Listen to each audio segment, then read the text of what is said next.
যেখানে 50টা মুসলমান বাড়ি থাকে একটা মসজিদ হয়, আর যেখানে 500 হিন্দু বাড়ি থাকে একটা মন্দির হয় না, এর চাইতে লজ্জার কি হতে পারে? কথাগুলো বিচার করবেন। শুধু তাই নয়, লক্ষ্য করে দেখবেন আমাদের হিন্দু ছেলেরা মদ খেয়ে মদের বোতলগুলোকে মন্দিরের পেছনেই ফেলে দেয়। এর চাইতে অধঃপতন আর কি আছে? আবার দেখবেন তাস খেলবে তো তাস খেলার জায়গা অন্য কোথাও নেই, মন্দিরের বারান্দাতে। পান খেয়ে পানের পিপটা ওখানেই ফেলে দেয়। লজ্জা আমাদের। শুধু তাই নয়, আরো কথা মনে রাখুন, আমাদের হিন্দু ছেলেরা গাঁজা খায় মন্দিরে অন্ধকারে বসে বসে। যদি আমি বলি, হ্যাঁ গাঁজা খাচ্ছিস কেন রে মন্দিরে বসে, জ্ঞান দেবেন না। বাবা ভোলা খেয়েছিল, বলে বাবা তো বিষ খেয়েছিল, তোরা বিষ খাবে না কিন্তু গাঁজা খাবে। একটা এলাকাতে আমি গিয়ে দেখেছি মুসলিমদের মসজিদের পাশ দিয়ে হিন্দু ছেলেরা দুর্গা বিসর্জন করতে যাচ্ছে। তো মুসলিমদের কতগুলো ছেলে আটকে বলল, এইদিকে নয় ওইদিকে, এইদিকে নয় ওইদিকে যাও। হিন্দু ছেলেরা চুপ করে রইল, বলতে পারলো না কিছু, যে এইদিকে নয়, এটা মসজিদ, এখানে নোংরামি করার জায়গা নয়, ওইদিকে যাও।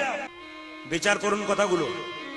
আমি ছেলেগুলোকে জিজ্ঞাসা করলাম, মুসলিমদের ছেলে হতে পারে ভদ্র, খুব ভদ্র এবং শিক্ষিত এবং আচরণ মানে, মাথায় টুপি। জিজ্ঞাসা করলাম, বাবা এই যে কথাটা বললি যে এই দিকে আসবেন না নোংরামি করতে, ওই দিকে যান, এটা মসজিদ।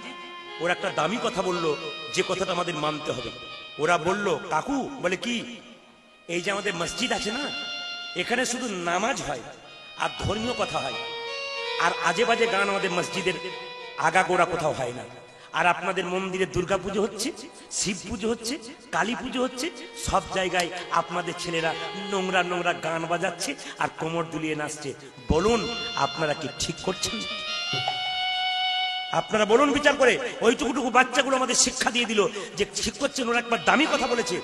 আমরা যত নোংরামি করি, আবার যদি যার ছেলে দেখবেন ডিজে বাজিয়ে নেশা করে চলে যায় নাচতে নাচতে, তার বাবাকে বলা হয়, এই যে আপনার ছেলেগুলো কি করছে, এই যে সারা বছর তো কাজ করছে, 4 দিন আনন্দ করবে না?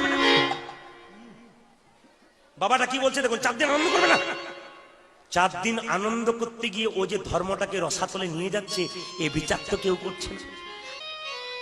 যে পরিস্থিতির মধ্যে আসছে, সাধুগুরু বৈষ্ণবকে আমরা মানি না। মুসলমান সমাজে দেখবেন একজন মুসলমান বিদেশ থেকে এই দেশে আসুক, পরিচয় থাক আর না থাক, একজন মুসলমানকে দেখলে কি বলে, সালাম আলাইকুম। আরেকজনকে কি বলে, ওয়ালাইকুম সালাম। তার মানে কি, ঈশ্বর তোমার মঙ্গল করুন।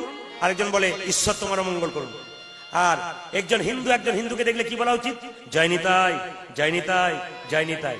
আমি যদি বীরভূম থেকে এসে আপনার দরজায় গিয়ে বলি, দাদা জয় নিতাই, আপনি তখন দরজাটা বন্ধ করে ঢুকে যাবেন আর মনে মনে ভাবেন, তোমার নিতাই তোমার কাছে থাক, আমার দরকার নাই। না না, এ হাসি নয়, এ লজ্জা, এ আমাদের লজ্জা।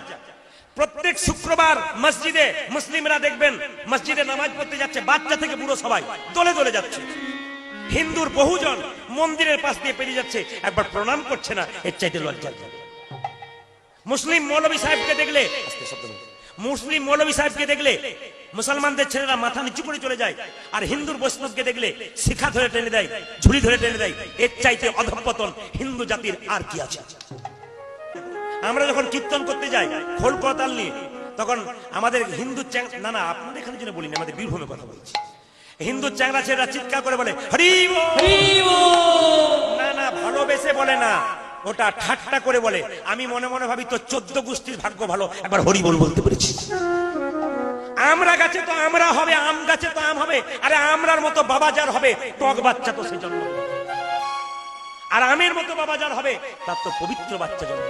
এ সমাজে যারা বাবা হয়েছেন, যদি ভালো বাবা হতে চান, ভালো বাচ্চা আপনার হবে। বাজে বাবা হলে আপনার বাজে বাচ্চা জন্ম। এই জন্য মায়ের কাছ থেকে বাচ্চা শেখে আচার, আর বাবার কাছ থেকে বাচ্চা শেখে বিচার।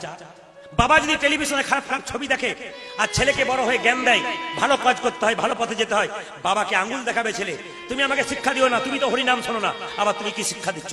সেদিন আপনি ঠকবেন। তার গালে চোটটা মারবার আগে আপনার গালে মারবেন, আপনি শিখিয়ে দিয়েছেন।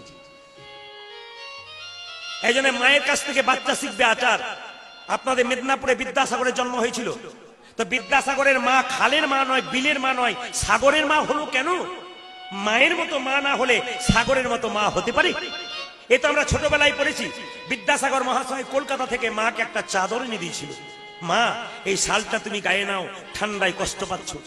কিন্তু মা কি করেছিল, ওই শালটাকে গায়ে না নিয়ে বাক্সের ভেতরে ঢুকিয়ে দিয়েছিল। এক মাস পর ফিরে এসে বিদ্যাসাগর বলছে, মা এত কষ্ট করে শালটা তোমার জন্য আনলাম, তুমি গায়ে নিচ্ছ না কেন?